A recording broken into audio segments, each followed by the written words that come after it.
Bueno, la de hoy es una historia sobre el aprendizaje. Y, como todas las buenas historias, pues va de un reto, una idea de estas ingeniosas y al final un momento de revelación, ¿no? Todo empieza, como tantas otras veces, en un aula.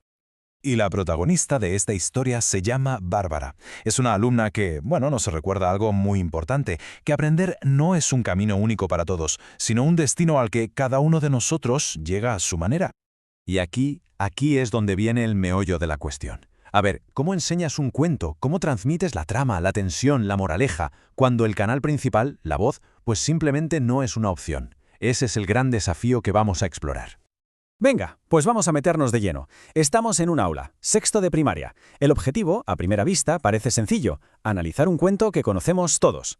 Pero claro, para Bárbara, este objetivo tan sencillo es, en realidad, una barrera enorme. Para entender bien la dimensión de este reto es crucial que entendamos esto. La hipoacusia profunda bilateral, no es simplemente oír un poco bajo, Es una condición que cambia por completo la conexión con el lenguaje hablado. Es como un silencio en estéreo, por así decirlo, que obliga a buscar formas totalmente nuevas de comunicarse y, por supuesto, de enseñar. Y ojo, que el desafío no era solo que siguiera la trama. No. El objetivo iba mucho más allá. Se trataba de analizar la estructura del cuento, identificar quiénes son los personajes, cuál es el problema, cómo se soluciona. Vamos, todos esos conceptos abstractos que normalmente se explican hablando, con palabras.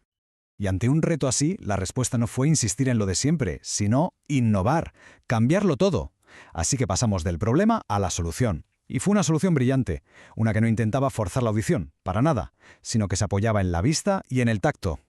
Y aquí está la clave de todo, la estrategia. Un método en 3 pasos. Pero no es una sola técnica, Es una combinación muy potente. Algo físico, que se puede tocar, algo visual, dinámico en la pantalla y un lenguaje que hace de puente entre el mundo de los signos y la estructura de la historia que se quiere contar.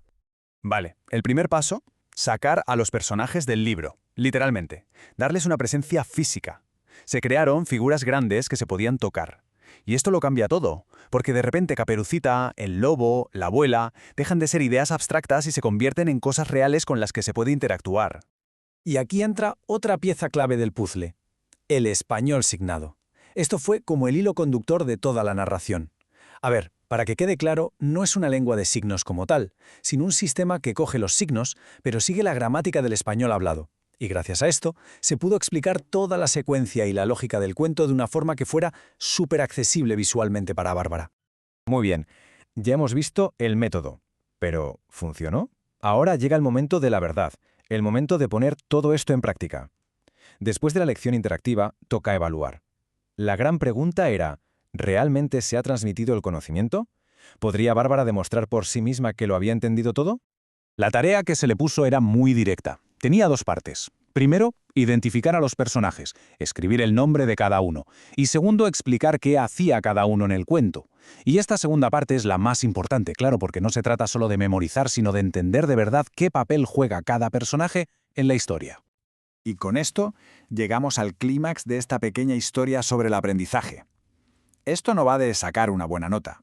Va de la prueba real, tangible, de que una barrera se ha roto, de que gracias a la creatividad y a saber adaptarse se ha conseguido algo increíble. Y la prueba la tenemos aquí mismo, la propia autoevaluación de Bárbara. Es que es la evidencia más potente que puede haber. Fijaos en la columna de bien, marcada en todos los puntos. Entendió las partes del cuento, el personaje principal, los secundarios, el problema, el final, todo. No hay duda posible. El método no es que funcionara, es que además le dio a ella la confianza para reconocer su propio logro.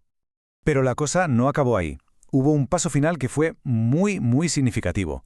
Después de haber entendido toda la historia con el español signado, se le puso el cuento una última vez, pero esta vez en lengua de señas mexicana, que es su lengua natural. Y esto es importantísimo, porque no solo sirve para reforzar lo aprendido, sino que valida la historia dentro de su propio mundo, de su propia lengua y cultura. Entonces, ¿con qué nos quedamos de todo esto? ¿Cuál es la gran lección? Porque la historia de Bárbara es mucho más que un caso de éxito de una sola persona. Es una ventana a ideas mucho más grandes sobre cómo enseñar y sobre la accesibilidad. Este cuadro lo resume perfectamente. Por un lado, tenemos el enfoque de siempre, el estándar, basado en el lenguaje hablado, donde se escucha de forma pasiva, una lección igual para todos. Y por otro lado, el enfoque que se usó aquí, activo, interactivo, con herramientas visuales, táctiles, o sea, un método personalizado. Y esa es la clave. No se le pidió a la alumna que se adaptara al sistema, sino que el sistema se diseñó pensando en ella. Ahí está la diferencia. Así que, al final, la clave de todo no fue simplemente traducir el cuento. Fue mucho más. Fue transformar por completo la manera de contarlo, convirtiéndolo en una experiencia que se puede ver, se puede tocar y se puede vivir. Y terminamos con una pregunta, una reflexión. La historia de Bárbara nos demuestra el poder inmenso que tienen la creatividad y la empatía en la educación.